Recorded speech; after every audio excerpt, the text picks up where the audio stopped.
Excited na ba kayo? Parang mas excited kayong makita si Miss Hart at saka si First Lady eh.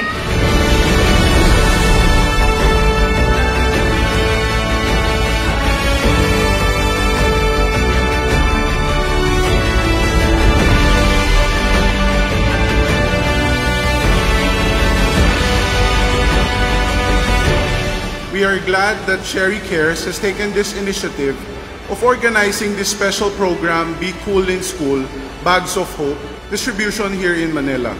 Not only to give educational materials, but to give a bag that is full of dreams, opportunity, and hope to all the students.